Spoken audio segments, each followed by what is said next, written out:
에티오피아는 지원해줄 가치가 없는 나라예요. 3억 유로가 흔적도 없이 사라졌습니다. 7천만 국민이 아사 직전에 몰렸고 EU가 내린 사형 선고는 충격적이었습니다. 그런데 모두가 포기한 그 순간 믿을 수 없는 일이 벌어졌습니다. 70년 전 에티오피아가 지켜준 나라가 전 세계 몰래 지원팀을 보냈던 것입니다. 제 이름이 회원인 이유를 아십니까? 할아버지가 평생 갚지 못한 은혜를 풀어달라는 뜻이었습니다. 그로부터 정확히 2년 후 유엔 조사단이 에티오피아에서 목격한 것은 전 세계를 뒤흔들었습니다. 모든 나라가 한국을 배워야 합니다. 도대체 한국인 단 5명이 어떻게 7천만 명의 운명을 바꾼 걸까요? 그 충격적인 이야기 지금 바로 시작합니다. 유럽연합 농업지원단 단장 클라우스 밀러가 서류 뭉치를 테이블에 내던졌습니다. 서류가 바닥에 흩어지는 소리가 회의실을 가득 채웠어요. 실패다. 완전한 실패야. 저는 테클레 하일레, 에티오피아 농업부에서 일하는 32살 공무원입니다. 그날 저는 정말 모든 걸 포기하고 싶었어요. 8년간의 노력이 한순간에 무너지는 기분이었죠. 13번째예요. 정확히 13번째 실패입니다. 제가 떨리는 목소리로 말했지만 클라우스는 차가운 눈빛으로 저를 쏘아봤습니다. 그의 파란 눈에는 경멸이 가득했어요. 당신의 나라는 대체 뭐가 문제인가? 우리가 얼마나 많은 돈을 쏟아부었는데? 10년간 3억 유로야, 3억. 그가 주먹으로 테이블을 내리쳤어요. 커피잔이 덜그럭거렸죠. 회의실 밖에서 울부짖는 소리가 들려왔어요. 창문 너머로 보이는 광경은 참담했습니다. 시든 옥수수밭을 보며 절망하는 농민들이 무릎을 꿇고 있었어요. 불과 6개월 전만 해도 희망에 가득 차 있던 사람들이었습니다. 미스터 테클레, 솔직히 말하겠네. 당신들은 영원히 구걸만 할 것인가? 스스로 일어설 생각은 없나? 그 말에 저는 주먹을 꽉 쥐었습니다. 손톱이 손바닥을 파고들 정도로 세게 쥐었어요. 구걸이라니요. 우리가 원해서 가난한 줄 아나요? 우리가 원해서 가뭄이 계속되는 줄 아나요? 클라우스 단장님, 그건 공정하지 않은 평가입니다. 제가 간신히 목소리를 냈어요. 우리도 최선을 다했어요. 다만 환경, 또 환경 탓인가? 그럼 왜 케냐는 성공했나? 왜 르완다는 발전하고 있나? 그의 말은 날카로운 칼처럼 제 가슴을 찔렀어요. 할 말이 없었습니다. 정말로 우리만 실패하고 있었으니까요. 클라우스가 서류 가방을 챙기며 일어섰어요. 더 이상의 지원은 없을 거야. 유럽의회에서 에티오피아를 원조 블랙리스트에 올리기로 했네. 당신들은 원조 무덤이야. 원조 무덤. 그 말이 제 머릿속에서 계속 울렸어요. 들어오는 원조는 많지만 아무런 성과도 없이 사라진다는 뜻이었죠. 사무실로 돌아온 저는 책상 서랍에서 사표를 꺼냈습니다. 벌써 3번째 쓰는 사표였어요. 매번 쓰고는 찢어버렸지만 이번엔 정말 낼 생각이었죠. 농업부에 들어온 지 8년, 저는 단 한 번도 성공적인 프로젝트를 이끌어 본 적이 없었습니다. 아니, 정확히 말하면 우리 부서 전체가 그랬어요. 미국 국제개발처가 와서 5년간 시도했지만 실패했고, 일본 국제협력기구가 최신 기술을 가져왔지만 역시 실패했어요. 독일 기술협력공사는 정밀 농업을 시도했고, 프랑스 개발청은 유기농법을 전파하려 했지만 모두 허사였죠. 그들은 항상 같은 말을 남기고 떠났습니다. 에티오피아는 희망이 없다. 원조 무덤이다. 책상 위의 사진을 바라봤어요. 고향 티그라이에서 찍은 가족 사진이었죠. 어린 시절의 저와 부모님, 그리고 이제는 돌아가신 할아버지가 환하게 웃고 있었어요. 미안해요. 할아버지. 제가 실패했어요. 혼잣말을 하며 눈물을 훔쳤습니다. 그날 밤, 저는 아내 세나이트에게 모든 걸 털어놨어요. 우리는 작은 아파트 부엌에서 인제라를 먹으며 이야기했죠. 그만둘게. 더는 못하겠어. 또요? 테클레, 당신이 포기하면 누가 우리 농민들을 도와요? 세나이트의 목소리에는 실망이 묻어 있었어요. 도움이 되고 있나? 나는 그저 실패만 반복하고 있잖아. 8년 동안 단 한 번도. 그래도 당신은 계속 노력했잖아요. 그게 중요한 거예요. 노력이 밥을 주나? 노력이 아이들을 먹여 살리나? 제 목소리가 커졌어요. 세나이트가 놀란 표정으로 저를 바라봤죠. 미안. 그냥 너무 지쳤어. 세나이트가 제 손을 잡았어요. 그녀의 손은 따뜻했지만 거칠었죠. 병원에서 간호사로 일하며 고생한 흔적이었어요. 기억해요? 당신이 왜 농업부에 들어갔는지, 티그라이 고향 마을 사람들이 굶어 죽는 걸 보고. 맞아요. 저는 10살 때 대기근을 겪었어요. 1984년 그 끔찍한 기근이었죠. 하루에 한 줌의 곡식으로 버티던 시절, 이웃집 아이들이 하나둘 죽어가던 시절이었어요. 엄마는 자신의 목까지 저에게 주셨죠. 그래서 저는 살았고 엄마는 너무 일찍 하늘나라로 가셨어요. 그때 맹세했잖아요. 커서 꼭 이 땅에 풍요를 가져오겠다고. 하지만 세나이트, 나는 아무것도 못했어. 13번이나 실패했다고. 13번이나? 그럼 14번째 도전하면 되잖아요. 무슨 돈으로?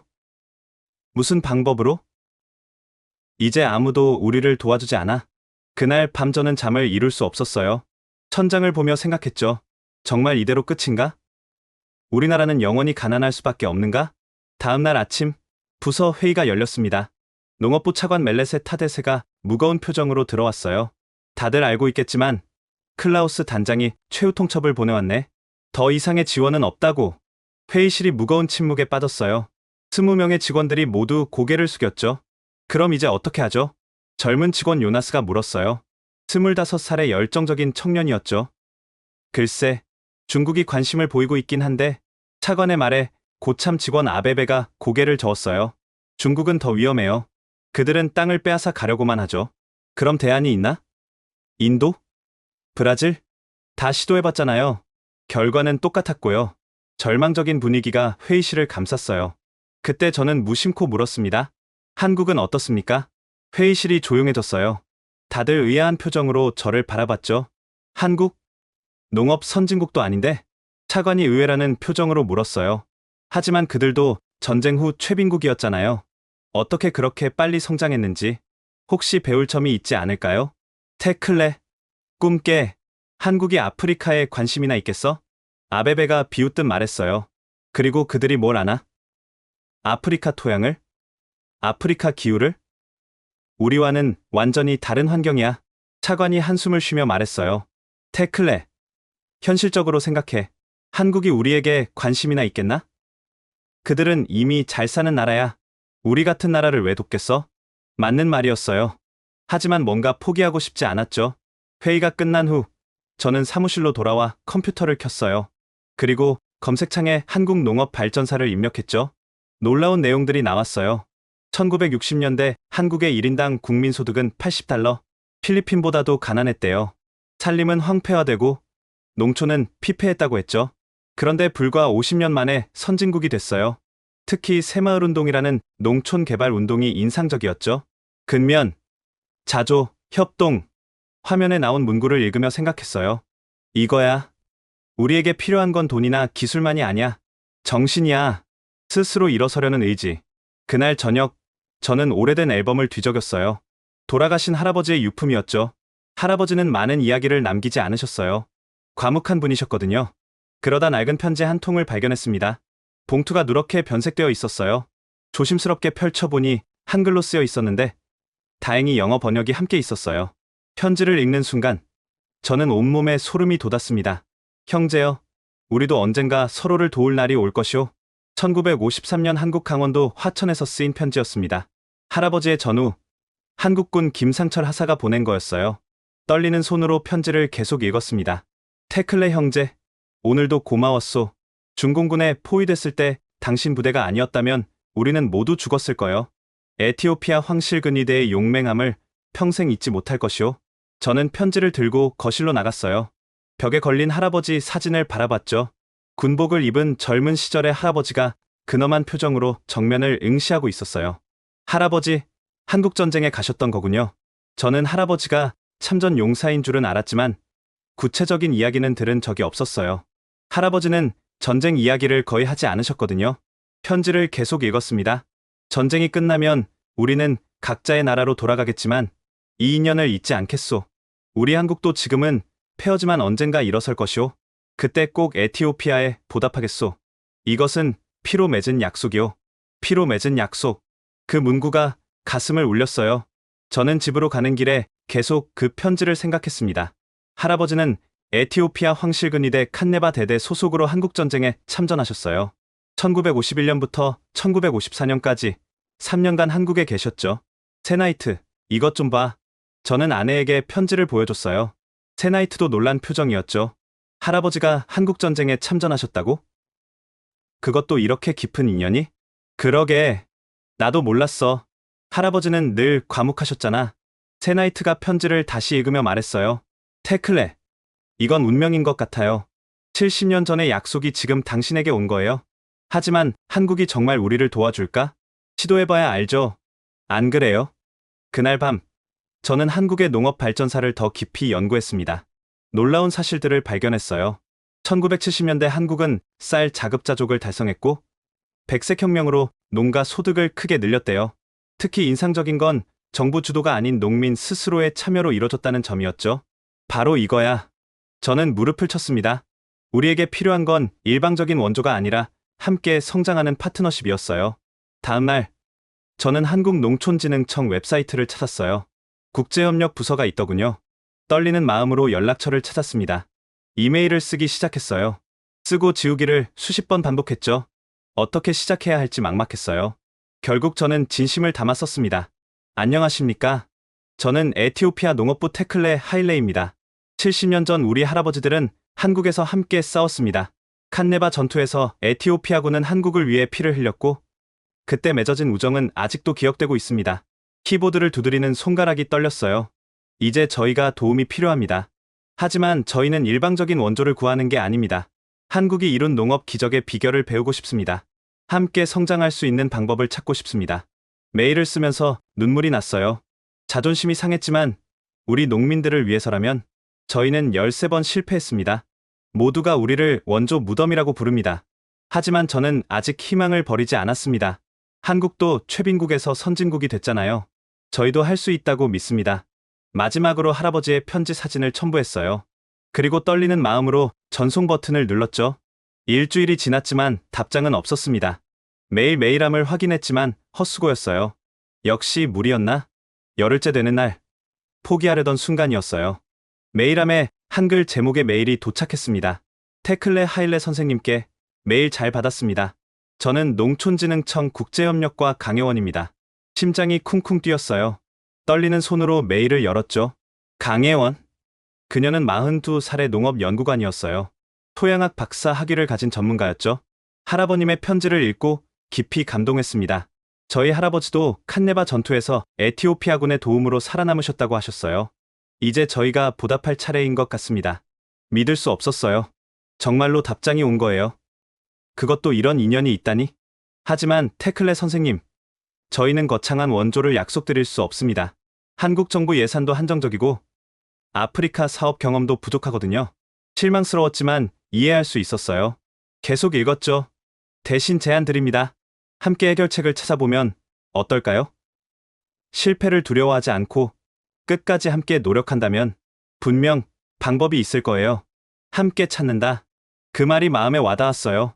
지금까지 다른 나라들은 일방적으로 가르치려고만 했거든요. 저희 팀은 작습니다. 예산도 많지 않아요. 하지만 진심은 있습니다. 70년 전의 약속을 지키고 싶은 마음이요. 다음 날 화상회의가 잡혔습니다. 처음으로 강혜원 연구관을 만났어요. 화면 속 그녀는 단정한 모습이었지만 눈빛은 따뜻했어요. 테클레 선생님, 반갑습니다. 먼저 실패 원인을 정확히 분석해야 할 것 같아요. 그녀는 단도직입적이었어요. 보내주신 자료를 며칠간 분석했어요. 토양 염분과 관계 시스템이 가장 큰 문제로 보이네요. 맞습니다. 하지만 그걸 아는 것과 해결하는 건 다른 문제예요. 자금도 없고 기술도 부족하고. 테클레 선생님, 한국 속담에 이런 말이 있어요. 시작이 반이다. 강혜원이 미소 지으며 말했어요. 이미 문제를 알고 있다면 반은 해결한 거예요. 이제 나머지 반을 해결하면 되죠. 하지만 어떻게요? 이미 13번이나 실패했는데. 그래서 제안 드립니다. 저희가 직접 가서 현장을 보고 싶어요. 책상에서는 답이 안 나와요. 흙을 만져보고 농민들을 만나보고 직접 경험해야 해요. 순간 가슴이 뛰었어요. 직접 온다고요? 하지만 실패하면 어떻게 하죠? 실패를 두려워하면 아무것도 할 수 없어요. 강혜원이 진지한 표정으로 말했어요. 저희 아버지가 늘 하시던 말씀이 있어요. 씨앗은 땅에 묻혀야 싹이 튼다고. 실패를 두려워해서 씨앗을 뿌리지 않으면 아무것도 거둘 수 없어요. 그 말에 뭔가 뜨거운 게 올라왔어요. 희망이었을까요? 아니면 간절함이었을까요? 그런데 강 연구관님, 왜 우리를 돕고 싶으신 거예요? 솔직히 한국에는 별 이득이 없잖아요. 강혜원이 잠시 침묵했어요. 그리고 조용히 말했죠. 제 할아버지가 돌아가시기 전에 하신 말씀이 있어요. 칸네바에서 에티오피아 전우가 대신 수류탄에 몸을 던졌대요. 그 덕분에 할아버지가 살았고 저희 가족이 있는 거죠. 화면 너머로 그녀의 눈이 붉어지는 게 보였어요. 그 빚을 평생 잊지 못하셨대요. 언젠가 꼭 갚으라고 하셨어요. 강 연구관님, 그리고 하나 더 있어요. 저는 농업이 사람을 살린다고 믿어요. 배고픈 사람에게 밥 한 끼보다 중요한 게 있을까요? 에티오피아가 성공하면 아프리카 전체의 희망이 될 거예요. 그날 저는 차관을 찾아갔어요. 두근거리는 가슴을 진정시키며 보고했죠. 한국에서 팀을 보내겠다고 합니다. 한국? 정말로? 차관도 놀란 표정이었어요. 네. 그것도 자비로 온답니다. 프로젝트가 성공하면 그때 정식 지원을 요청하자고. 대가는 뭘 원하나? 아무것도 없습니다. 그저 70년 전 약속을 지키고 싶다고. 차관이 의심스러운 눈빛으로 저를 바라봤어요. 테클레, 너무 순진한 거 아닌가? 세상에 공짜는 없어. 하지만 시도해볼 가치는 있지 않을까요? 이미 13번 실패했는데 한 번 더 해서 뭐가 달라지겠어요? 차관이 한숨을 쉬었어요. 그래, 더 잃을 것도 없지. 허락하겠네. 그때였어요. 사무실 문이 열리고 누군가 들어왔습니다. 일본 국제협력기구에서 파견된 다나카 코지였어요. 실례합니다. 테클레 씨, 한국과 접촉한다는 소문을 들었는데 다나카는 45살의 농업 전문가였어요. 3년째 에티오피아에 머물며 여러 프로젝트를 진행했지만 모두 실패했죠? 네, 맞습니다. 현명한 선택인지 모르겠네요. 한국은 아프리카 경험이 없어요. 게다가 농업 원조 분야에서는 신참이나 다름없죠. 그의 목소리에는 걱정과 비웃음이 섞여 있었어요. 다나카의 표정은 묘했어요. 걱정하는 것 같으면서도 비웃는 것 같았죠. 그의 안경 너머로 보이는 눈빛은 차갑고 계산적이었어요. 한국은 아프리카 경험이 없어요. 게다가 농업 원조 분야에서는 신참이나 다름없죠. 우리 일본이 20년 동안 축적한 노하우도 통하지 않는 곳이 에티오피아예요. 그래도 시도해볼 가치는 있지 않을까요? 제가 대답하자 다나카가 한숨을 쉬었어요. 테클레 씨, 우리 일본은 에티오피아에 20년간 투자했어요. 최고의 전문가들, 최신 기술, 막대한 자금을 쏟아부었죠. 그런데도 실패했다면 이유가 있는 거 아닐까요? 그 말이 가슴에 박혔어요. 맞는 말이었으니까요. 하지만 전 포기하고 싶지 않았습니다. 하지만 다나카 씨, 접근 방법이 달랐을 수도 있잖아요. 한국이 뭐가 다르다는 거죠? 똑같은 아시아 국가고, 똑같이 선진국이고, 똑같이 자기들 방식을 강요할 거예요. 다나카가 안경을 벗고 닦으며 말했어요. 제가 3년간 여기 있으면서 깨달은 게 있어요. 에티오피아는, 아니, 아프리카는 바뀌지 않아요. 그들에게는 발전의 의지가 없어요. 그 순간 분노가 치밀어 올랐어요. 하지만 꾹 참았죠. 다나카 씨, 그건 편견이에요. 우리도 발전하고 싶어요. 다만 방법을 모를 뿐이에요. 방법을 가르쳐줬잖아요. 수없이 가르쳐줬는데도 안 따라하는 건 의지가 없다는 증거 아닌가요? 더 이상 대화하고 싶지 않았어요. 그런 시선으로 우리를 봤으니 실패할 수밖에 없었겠죠? 2주 후, 강혜원 팀이 아디스아바바 국제공항에 도착했어요. 비행기에서 내리는 5명의 한국인들을 보며 긴장이 됐습니다. 테클레 선생님, 만나서 반갑습니다. 강혜원이 먼저 손을 내밀었어요. 그녀의 악수는 단단했고 손에는 굳은 살이 있었죠. 연구실에만 있는 사람의 손이 아니었어요.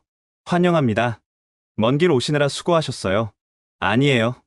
드디어 왔네요. 할아버지가 계셨던 나라에. 강혜원의 눈빛이 반짝였어요. 팀원을 소개할게요.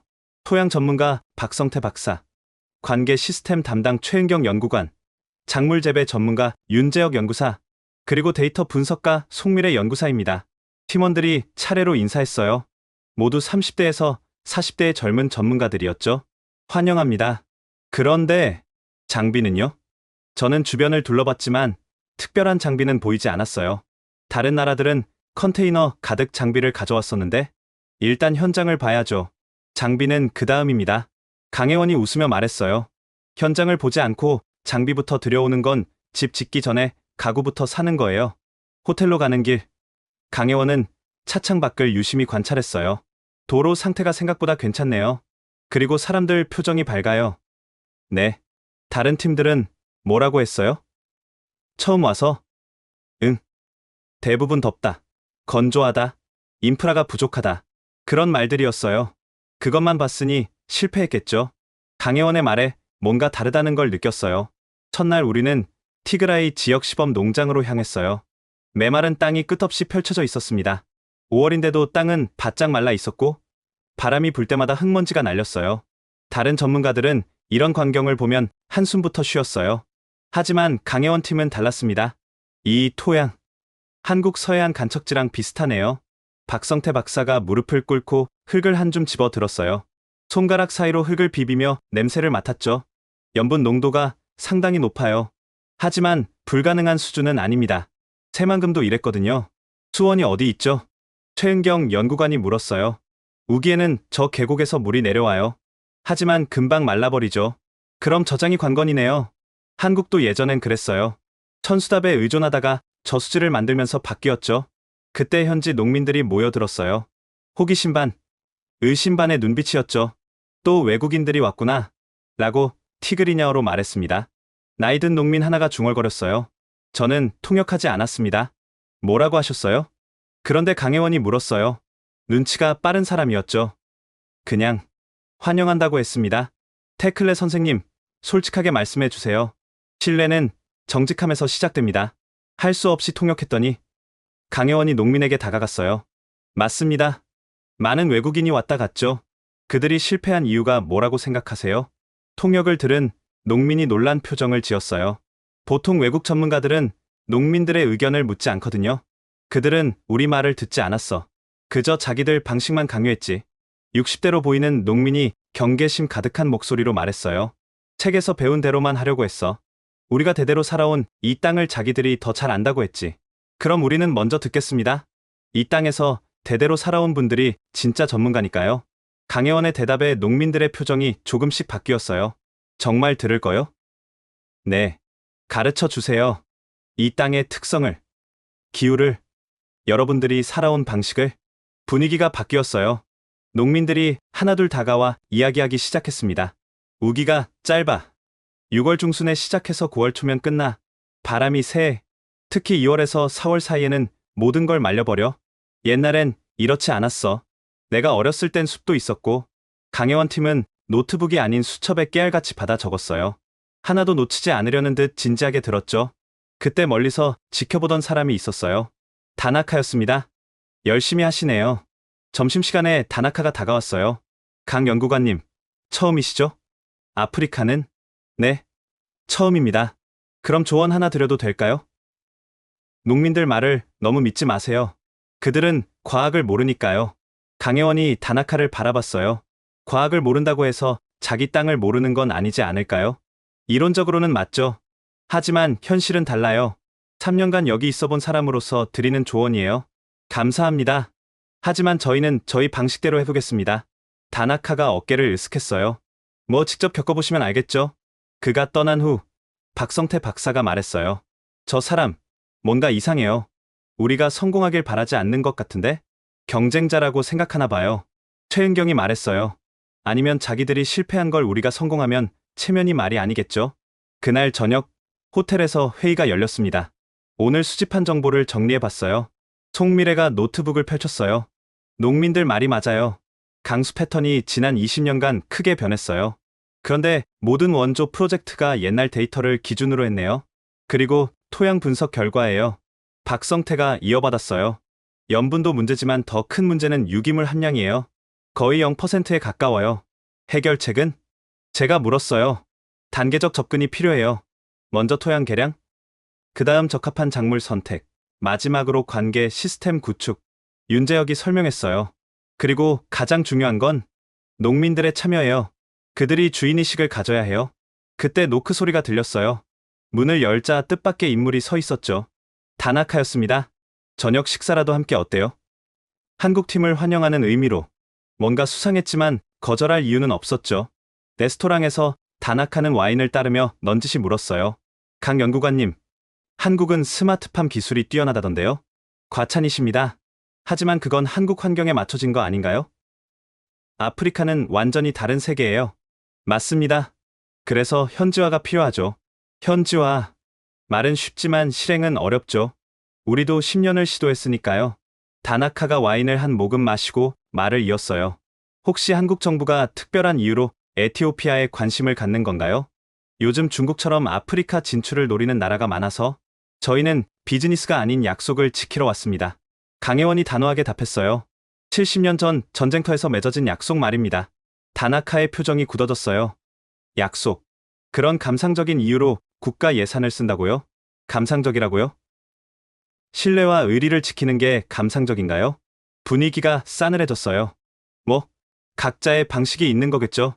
다나카가 자리에서 일어났어요. 행운을 빕니다. 정말로요.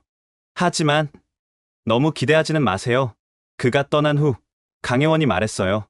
저 사람, 우리를 견제하고 있어요. 왜일까요? 자존심 때문이 아닐까요? 일본이 못한 걸 한국이 하면 제가 추측했어요. 아니면 다른 이유가 있을 수도. 일주일 후 첫 시범 사업이 시작됐어요. 강혜원 팀은 한국에서 가져온 최신 장비가 아닌 현지에서 구할 수 있는 재료로 시작했습니다. 이게 가능할까요? 제가 걱정스럽게 물었어요. 1970년대 한국도 이렇게 시작했어요. 없으면 만들고 안 되면 될 때까지 하고.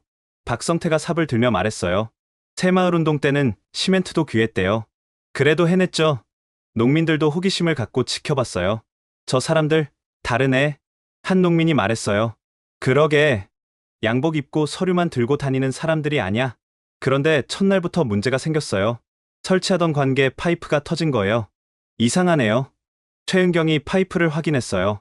불량품도 아닌데 누가 일부러 구멍을 낸 것 같은데요.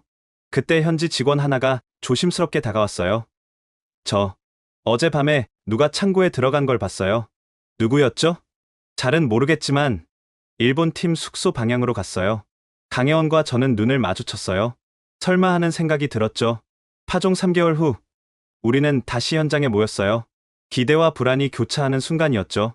아침 일찍 시범 농장에 도착한 우리를 맞은 건 참담한 광경이었습니다. 90%가 죽었어요. 윤재혁이 시든 작물을 보며 힘없이 말했어요.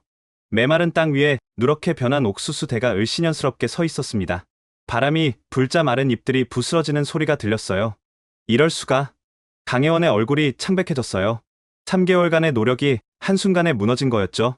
역시 안 되는구나. 갑자기 뒤에서 고함 소리가 들렸어요. 돌아보니 수백 명의 농민이 몰려오고 있었습니다. 맨 앞에는 횃불과 농기구를 든 사람들이 있었어요. 또 속았다. 또 거짓말했어. 앞장선 건 마을 대표 게브레였어요. 60대 중반의 거구였는데 분노로 얼굴이 붉게 달아올라 있었죠. 농민들이 돌을 들고 있었어요. 몇몇은 곡괭이와 삽을 들고 있었죠. 정말 위험한 상황이었습니다. 다들 진정하세요. 제가 앞으로 나섰지만 소용없었어요. 테클레. 네가 또 외국인들을 데려와서 우리를 실험쥐로 만들었구나. 게브레가 제 멱살을 잡았어요. 그의 손은 거칠고 힘이 셌죠. 13번이야. 13번이나 속았어. 이제 14번째구나. 게브레 씨, 잠깐만. 닥쳐. 너희들 때문에 우리는 씨앗도 잃고 시간도 잃고 희망도 잃었어. 군중이 점점 가까이 다가왔어요. 돌이 날아왔고 하나가 제 어깨를 스쳤죠. 그때 강혜원이 앞으로 나왔습니다. 제 잘못입니다. 그녀의 외침에 잠시 소란이 멈췄어요. 테클레 선생님은 책임이 없어요. 실패한 건 저희 기술이에요. 화내실 거면 저한테 화내세요. 농민들이 잠시 멈칫했어요. 보통 외국 전문가들은 실패하면 현지인 탓을 하거든요. 당신이 책임진다고? 어떻게? 게브레가 강혜원에게 다가갔어요. 우리가 잃은 걸 돌려줄 수 있어? 아이들이 굶는 걸 막을 수 있어? 지금은 못합니다. 하지만은 필요 없어. 당장 떠나. 모두 떠나라고. 그때 강혜원이 놀라운 행동을 했어요. 갑자기 무릎을 꿇은 거예요. 뭐 하는 거야? 게브레도 당황했어요. 한국 팀원들도 놀랐죠. 팀장님. 박성태가 말리려 했지만 강혜원은 고개를 들지 않았어요. 죄송합니다. 정말 죄송합니다. 그녀의 목소리가 떨렸어요. 저희가 자만했어요. 한국에서 성공했으니 여기서도 될 거라고 생각했어요. 여러분의 고통을 진짜로 이해하지 못했어요. 농민들이 웅성거렸어요. 이런 모습은 처음 봤으니까요. 하지만 아직 끝나지 않았습니다. 강혜원이 고개를 들었어요. 눈에는 눈물이 고여 있었지만 목소리는 단호했죠. 3개월만 더 기회를 주세요. 실패하면 제 전 재산을 보상금으로 드리겠습니다. 뭐라고? 모두가 놀랐어요. 저도 믿을 수 없었죠. 무슨 소리야? 당신들이 무슨 돈이 있다고. 게브레가 비웃었어요. 그때 강혜원이 가방에서 서류를 꺼냈어요. 한국어로 된 문서였는데 영문 번역이 함께 있었죠. 이게 제가 가진 전부예요. 서울에 있는 아파트 등기부등본이에요. 20년 동안 모은 거죠. 실패하면 팔아서 보상하겠습니다. 장내가 술렁였어요. 농민들도 당황한 표정이었죠. 강 연구관님, 그럴 수 없어요. 제가 말렸지만 그녀는 단호했어요. 테클레 선생님, 이게 제 진심입니다. 저는 여러분께 거짓 희망을 준 책임을 져야 해요. 그러자 박성태가 나섰어요. 저도 겁니다. 제 차라도 별거 아니지만 저도요. 저도 보탤게요. 최은경, 윤재혁, 송미래까지 각자 가진 것을 내놓겠다고 했어요. 농민들이 당황했어요. 이런 일은 처음이었으니까요. 분노에 차 있던 분위기가 조금씩 바뀌었죠. 왜 그렇게까지 하는 거요? 한 농민이 물었어요. 왜 당신들 재산까지 걸면서? 강혜원이 일어섰어요. 무릎에는 흙이 묻어 있었죠. 70년 전 에티오피아 군인들이 한국에서 목숨을 걸고 싸웠어요. 그중 많은 분이 돌아오지 못했죠. 농민들이 조용해졌어요. 그분들은 왜 싸웠을까요? 자기 나라도 아닌 머나먼 한국을 위해서. 강혜원이 군중을 둘러봤어요. 의리 때문이었어요. 자유를 지키겠다는 신념 때문이었어요. 이제 저희가 그 빚을 갚을 차례예요. 그때 군중 속에서 한 여자가 나왔어요. 30대 후반으로 보이는 여성이었는데 당당한 모습이 인상적이었죠. 잠깐만요. 이분들 말을 들어봐요. 마르타, 넌 뭘 알아? 게브레가 소리쳤어요. 마르타, 그녀는 마을 학교 교사였어요. 똑똑하고 영향력 있는 여성이었죠. 우리 할아버지가 한국전에서 싸우셨어요. 칸네바 대대 소속이었죠. 사람들이 웅성거렸어요. 돌아가시기 전에 말씀하셨어요. 한국 사람들은 약속을 지키는 사람들이라고. 그들이 폐허에서 일어선 건 서로를 믿었기 때문이라고. 마르타가 강혜원을 바라봤어요. 이분들도 약속을 지키러 온 거예요. 70년 전의 약속을. 그래서? 약속이 밥을 주나? 젊은 농민 하나가 소리쳤어요. 약속이 우리 아이들을 먹여 살리나? 마르타가 그를 바라봤어요. 적어도 이분들은 무릎을 꿇었어요. 자기 재산을 걸었어요. 13번의 실패 중에 누가 이렇게 했나요? 침묵이 흘렀어요. 맞는 말이었으니까요. 3개월만 더 줘요. 마지막으로 마르타가 군중을 향해 말했어요. 실패하면 그때 가서 책임을 물으면 되잖아요. 게브레가 한숨을 쉬었어요. 마르타, 넌 너무 순진해. 그들도 결국은 아니에요. 갑자기 나이 든 농민 하나가 말했어요.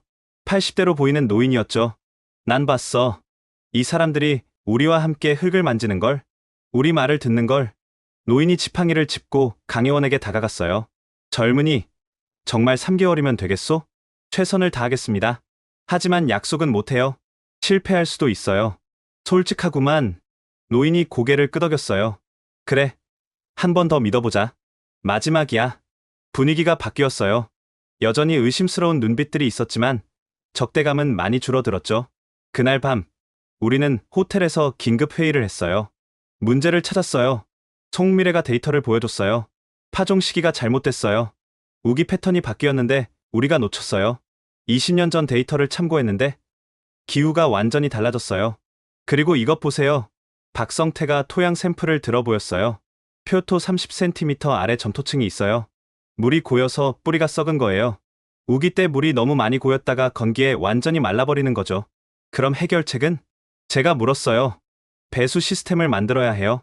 그리고 윤재혁이 망설이다가 말했어요.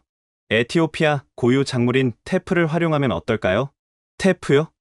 테프는 에티오피아 주식인 인제라를 만드는 곡물이에요. 아주 작은 곡물이죠. 테프는 생산량이 너무 적어요. 제가 반대했어요. 헥타르당 1톤도 안 돼요. 옥수수는 5톤인데. 하지만 이 환경에서 1000년 넘게 자란 작물이에요. 분명 이유가 있을 거예요. 윤재혁이 고집했어요. 그럼 테프의 강인함과 계량종의 생산성을 결합하면 어떨까요? 모두가 눈을 빛냈어요. 불가능해 보였지만 시도해볼 가치가 있었죠. 그리고 한 가지 더. 강혜원이 말했어요. 우리가 놓친 게 있어요.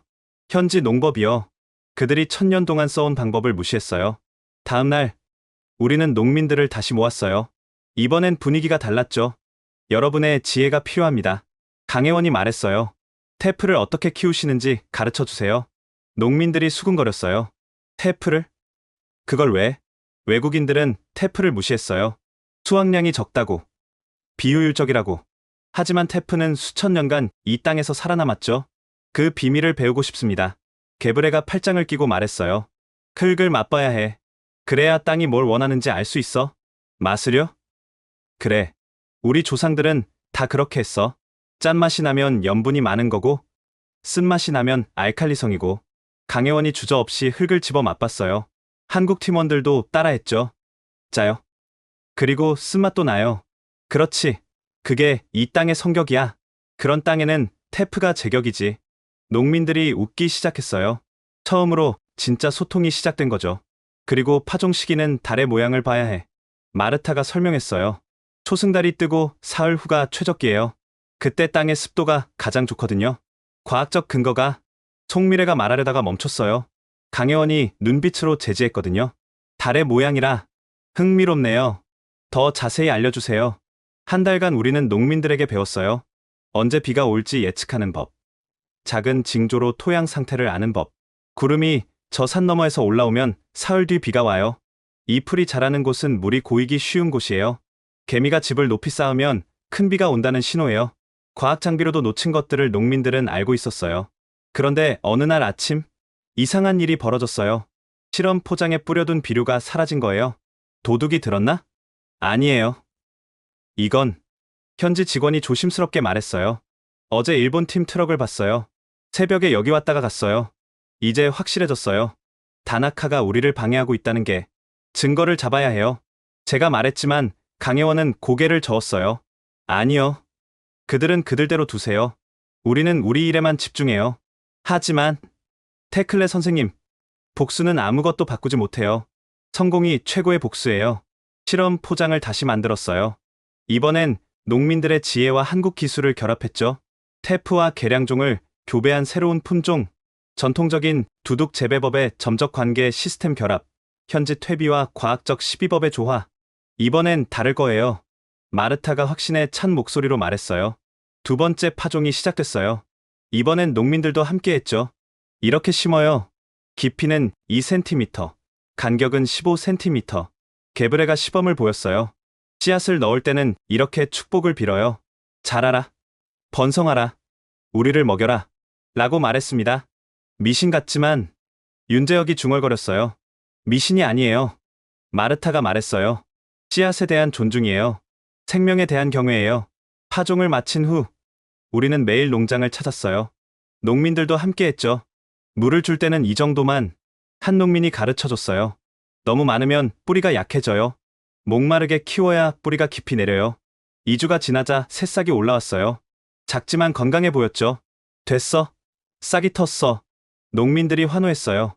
하지만 기뻐하기엔 일렀죠. 진짜 시험은 이제부터였으니까요. 한 달이 지났어요.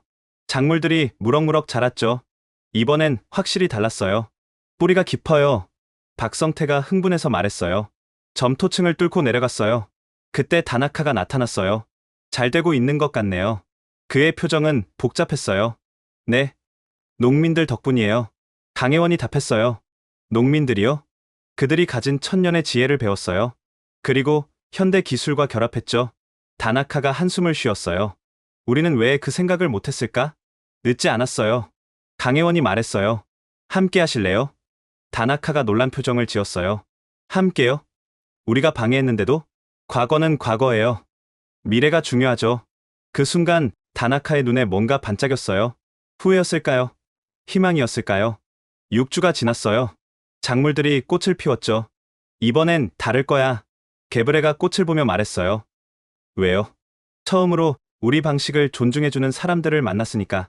하지만 불안은 여전했어요. 만약 이번에도 실패한다면. 그리고 운명의 수확일이 다가왔습니다. 40% 증가. 송미래가 태블릿을 들어 보이며 소리쳤어요. 아침 햇살이 황금빛으로 물든 밭을 비추는 가운데 실험 포장의 수확량 데이터가 화면에 떴습니다. 정말이에요? 다시 한번 확인해봐요. 저도 믿기지 않아서 다시 물었어요. 지난 8년간 단 한 번도 20% 이상 증가를 본 적이 없었거든요. 네, 정확해요. 작년 대비 40% 증가해요. 헥타르당 1.4톤이에요. 드디어 해냈어요. 작은 성공이지만 13번의 실패 끝에 얻은 첫 의미 있는 성과였습니다. 테프와 계량종의 교배가 성공한 거예요. 게다가 농민들이 알려준 재배 시기가 정확했어요. 윤재혁이 황금빛으로 익은 이삭을 만지며 설명했어요. 보세요. 테프의 강인함과 계량종의 생산성이 결합됐어요. 줄기는 튼튼하고 이삭은 풍성해요. 농민들도 믿을 수 없다는 표정이었어요. 정말 됐어. 정말로. 개브레가 떨리는 손으로 이삭을 만졌어요. 거친 손에 눈물이 떨어졌죠. 50년 농사지었지만 이런 수확은 처음이야. 그런데 기쁨도 잠시. 또 다른 문제가 생겼습니다. 물이 부족해요. 최은경이 걱정스럽게 말했어요. 건기가 예상보다 일찍 시작됐어요. 이대로면 다음 찾기에는. 맞아요. 에티오피아의 가장 큰 문제는 물이었어요. 비가 올 때는 홍수가 나고 안 올 때는 극심한 가뭄이 계속되죠. 그때였어요. 게브레가 우리를 불렀습니다. 따라와 봐요. 보여줄 게 있어. 우리는 게브레를 따라 산기슭으로 갔어요. 30분쯤 걸었을까요? 바위 사이에 이상한 구조물이 나타났습니다. 이게 뭐죠? 우리 조상들이 만든 물 저장고야. 수백 년 됐지. 자세히 보니 정교하게 쌓은 돌 사이로 물이 스며들도록 만들어져 있었어요. 자연적인 정수 시스템이었죠. 우기 때 물을 여기 모아뒀다가 건기에 쓰는 거야. 하지만 관리할 사람이 없어서 방치됐지. 강혜원의 눈이 빛났어요. 이거예요. 전통 지혜와 현대 기술의 만남. 어떻게요? 이 전통적인 저장 시스템에 현대적인 관계 기술을 결합하면 최은경이 이어받았어요. 지하 파이프로 연결해서 점적 관계를 하면 물 효율성을 3배는 높일 수 있어요. 우리는 즉시 작업에 들어갔어요. 그런데 다음날 아침 뜻밖의 방해가 들어왔어요. 공사 중지, 지역 관청 직원들이 나타났어요. 허가받지 않은 공사라고 신고가 들어왔습니다. 신고요? 누가? 그건 말할 수 없습니다. 어쨌든 당장 중지하세요. 제가 항의했지만 소용없었어요. 이건 마을 공동 작업인데요. 문서로 된 허가가 있습니까? 없으면 불법입니다. 막막했어요. 허가를 받으려면 복잡한 절차를 거쳐야 하고 시간도 몇 달은 걸릴 거예요. 그때 뜻밖의 도움이 왔어요. 마을 여성회장 알마즈가 나선 거예요. 우리가 직접 하면 되잖아. 네. 마을 공동 작업이라고 하면 허가가 필요 없어. 전통이니까. 알마즈는 50대 중반의 카리스마 있는 여성이었어요. 마을에서 가장 영향력 있는 사람 중 하나였죠. 여자들 다 모여. 그녀의 한마디에 마을 여성들이 모였어요. 우리 아이들을 위해 일할 때야. 남자들이 못하면 우리가 한다. 그래. 여성들의 함성이 울렸어요. 그렇게 마을 사람들이 총동원됐어요. 남자들은 돌을 나르고 여자들은 식사를 준비했죠. 아이들까지 나와서 작은 돌을 옮겼어요. 이렇게 다 같이 일하는 게 얼마만인지 게브레가 감격스러워했어요. 새마을운동이 이랬을까요?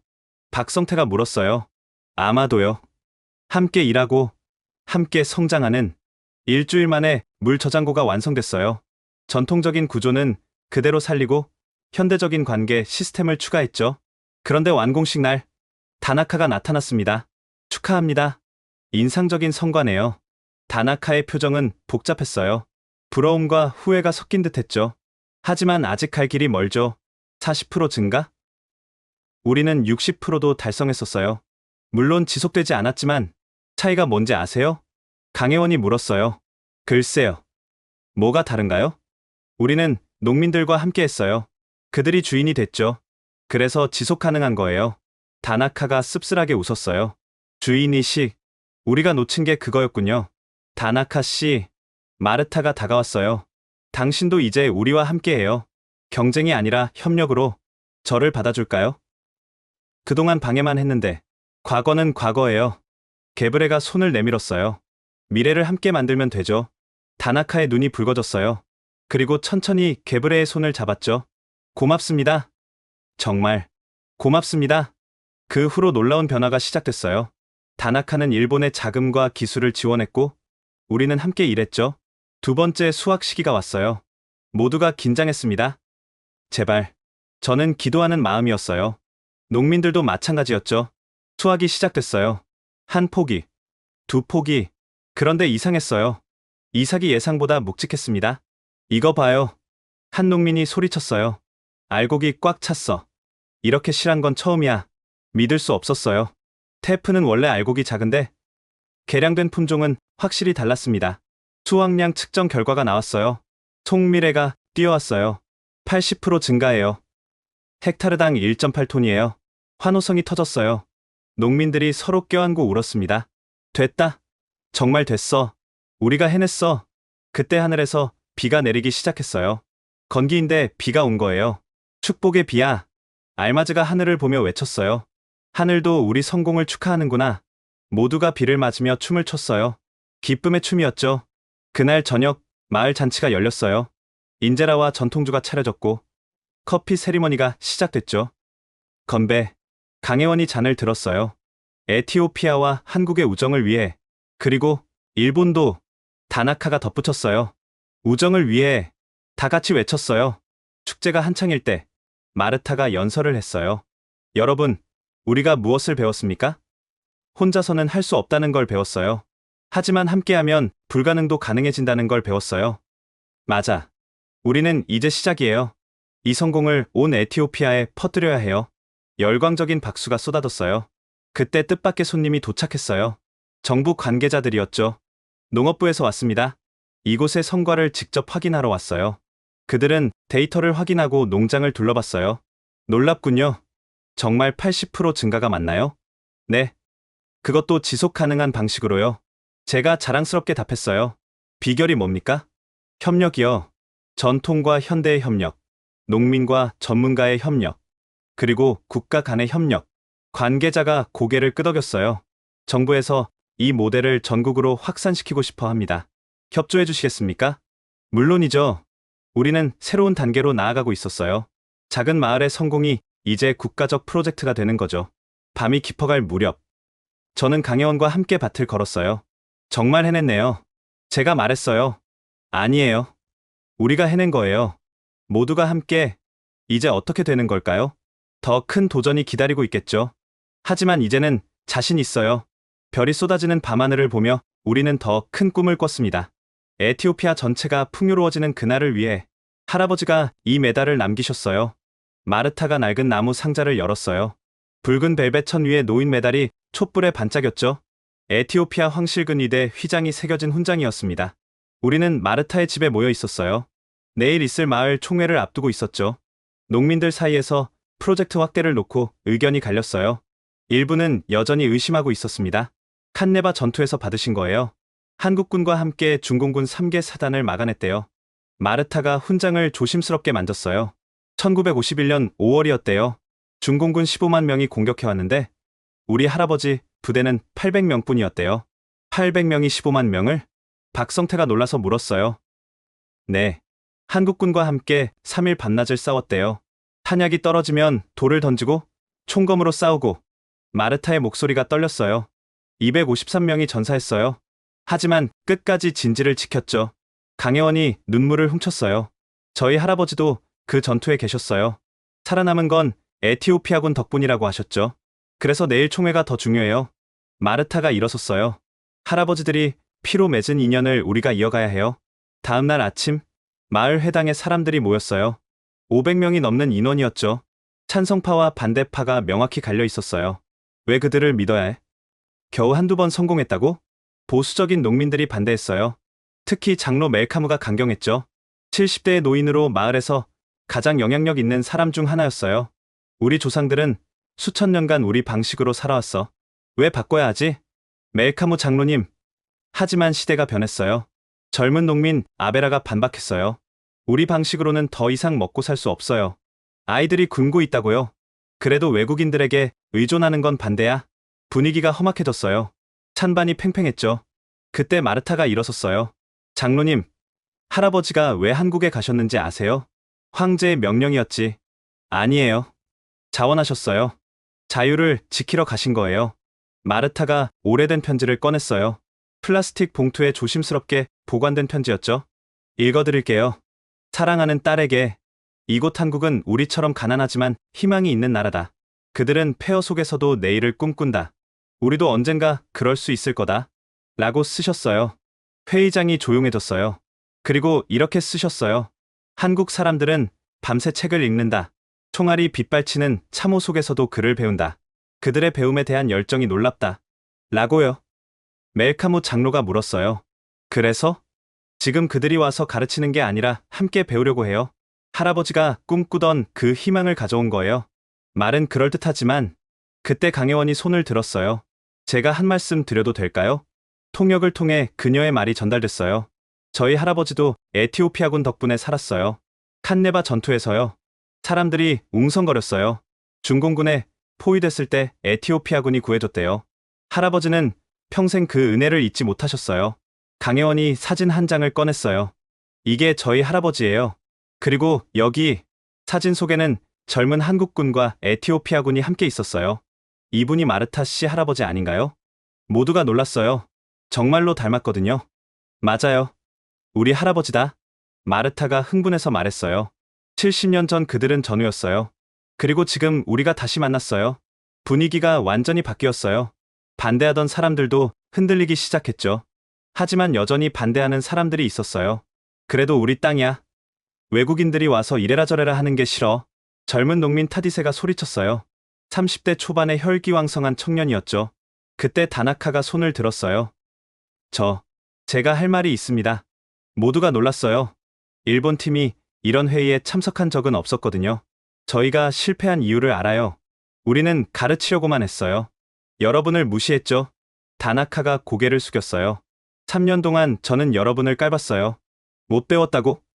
과학을 모른다고. 하지만 제가 틀렸어요. 사람들이 조용히 들었어요. 한국팀이 성공한 이유를 아세요? 그들은 여러분을 존중했기 때문이에요. 여러분의 지혜를 인정했기 때문이에요.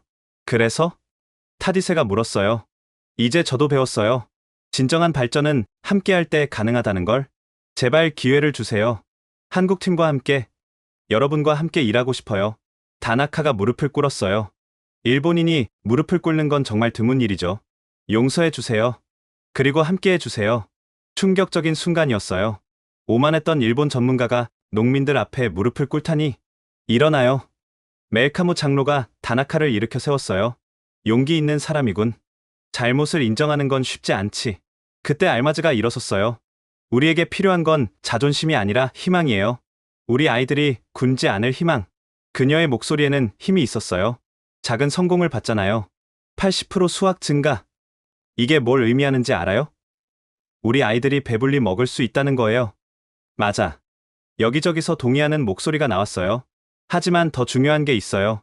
알마즈가 계속했어요. 우리가 함께 일하기 시작했잖아요. 서로 돕고, 지식을 나누고. 이게 진짜 변화예요. 게브레가 일어섰어요. 나는 50년 농사를 지었어. 혼자서. 하지만 이번에 함께 일하면서 깨달았어. 우리가 얼마나 강한지. 그가 주변을 둘러봤어요. 혼자서는 약해. 하지만 함께하면 강해져. 이게 우리 조상들의 지혜 아니었나? 우분투. 누군가 외쳤어요. 우분투는 나는 우리가 있기에 존재한다는 뜻의 아프리카 철학이죠. 그래, 우분투. 여러 사람이 함께 외쳤어요. 마르타가 다시 일어섰어요. 할아버지들이 한국에서 싸운 이유가 뭘까요? 자유를 위해서예요. 우리도 이제 자유로워질 때예요. 가난해서, 굶주림에서, 투표하자. 멜카무 장로가 선언했어요. 더 이상 말은 필요 없어. 결정하자. 투표가 시작됐어요. 1명, 2명, 손이 올라갔습니다. 긴장된 순간이었어요. 찬성이 많을까? 반대가 많을까? 찬성 342표, 반대 89표. 압도적인 찬성이었어요. 환호성이 터졌어요. 사람들이 서로 껴안았죠. 이제 시작이야. 온 에티오피아를 바꾸자. 그때 정부 관계자가 일어섰어요. 농업부에서 온 고위 공무원이었죠. 정부도 전폭적으로 지원하겠습니다. 이 모델을 전국으로 확산시키겠습니다. 또 한 번 환호성이 터졌어요. 마르타가 제게 다가왔어요. 테클레. 이제 시작이에요. 할아버지들이 전쟁터에서 맺은 인연이 평화의 씨앗이 됐어요. 마르타, 당신이 없었다면 불가능했을 거예요. 우리 모두가 함께했기에 가능했죠. 그날 밤, 우리는 대대적인 계획을 세웠어요. 마을 전체를 하나의 협동 농장으로 만드는 프로젝트였죠. 구역을 나누고 작물을 다양화해요. 윤재혁이 지도를 펼쳤어요. A 구역은 테프, B 구역은 계량 옥수수, C 구역은 채소. 물 관리는 제가 맡을게요. 최은경이 말했어요. 저장고를 3개 더 만들고 전체적인 관계 시스템을 구축해요. 데이터 관리는 저희가 하죠. 다나카가 제안했어요. 일본의 정밀 농업 기술을 제공하겠습니다. 더 이상 경쟁이 아닌 협력으로. 교육은요? 마르타가 물었어요. 마을 청년들을 선발해서 집중 교육해요. 그들이 다시 다른 사람들을 가르치는 거죠. 강혜원의 계획이었어요. 한국에 연수도 보내고 현장 교육도 하고 진정한 기술 이전이 되도록. 계획은 구체적이고 현실적이었어요. 모두가 자기 역할을 찾았죠. 6개월 후 첫 번째 대규모 수확이 있었어요. 결과는 놀라웠습니다. 마을 전체 수확량이 3배로 늘었어요. 처음으로 식량이 남아 돌았죠. 팔 수 있어. 우리가 시장에 팔 수 있다고. 개브레가 울면서 소리쳤어요. 50년 만에 처음으로 여유 생산물이 생긴 거예요. 더 놀라운 건 다른 마을에서 찾아오기 시작했다는 거예요. 우리도 배우고 싶어요. 어떻게 했는지 가르쳐 주세요. 성공 소식이 퍼져나갔어요. 정부에서도 큰 관심을 보였죠. 그리고 특별한 손님이 찾아왔어요. 한국전 참전 용사회 회장이었습니다. 80대의 노장이었죠. 마르타, 내 할아버지가 자랑스러워 하실 거야. 전후의 나라가 이렇게 우리를 돕고 있으니. 노장의 눈에 눈물이 고였어요. 그때 우리는 왜 싸웠을까? 이 순간을 위해서였구나. 마르타도 울었어요. 할아버지가 늘 말씀하셨어요. 한국인들은 약속을 지킨다고. 정말이었어요. 강혜원이 마르타의 손을 잡았어요. 이제 우리가 새로운 약속을 해요. 에티오피아가 아프리카의 빵바구니가 될 때까지 함께하겠다고. 약속해요. 모두가 함께 외쳤어요. 그날 70년 전 전쟁터에서 맺어진 인연이 평화의 결실을 맺었습니다. 피로 맺은 우정이 희망의 씨앗이 되어 새로운 미래를 열어가고 있었어요. 수확량 300% 증가, 농업부 회의실에 환호성이 터졌어요. 믿을 수 없는 숫자였죠. 차관 멜레세가 자료를 다시 확인했어요. 안경을 벗었다가 다시 쓰고 숫자를 손가락으로 짚어가며 확인했죠. 정말이야? 오류는 없고? 네, 차관님. 3번이나 검증했습니다. 티그라이 전 지역 평균이에요. 프로젝트를 시작한 지 2년, 티그라이 지역 전체로 확대한 결과였어요. 헥타르당 평균 3.2톤, 과거엔 상상도 못할 수치였죠. 바로 그때 회의실 문이 열렸어요. 들어온 사람을 보고 모두가 벌떡 일어났습니다. 총리님, 에티오피아 총리 아비 아흐메드였어요. 노벨 평화상 수상자이자 개혁의 아이콘이었죠. 앉아요. 여러분, 축하하러 왔습니다. 총리가 환한 미소를 지었어요. 놀라운 성과예요. 세계가 주목하고 있습니다. 총리님, 이건 시작일 뿐입니다. 제가 용기를 내어 말했어요. 테클레, 자네가 시작한 일이 국가를 바꾸고 있어. 총리가 제 어깨를 두드렸어요. 8년 전 원조 무덤이라 불리던 곳이 이제는 희망의 땅이 됐어. 한국 팀은 어디 있나? 현장에 있습니다.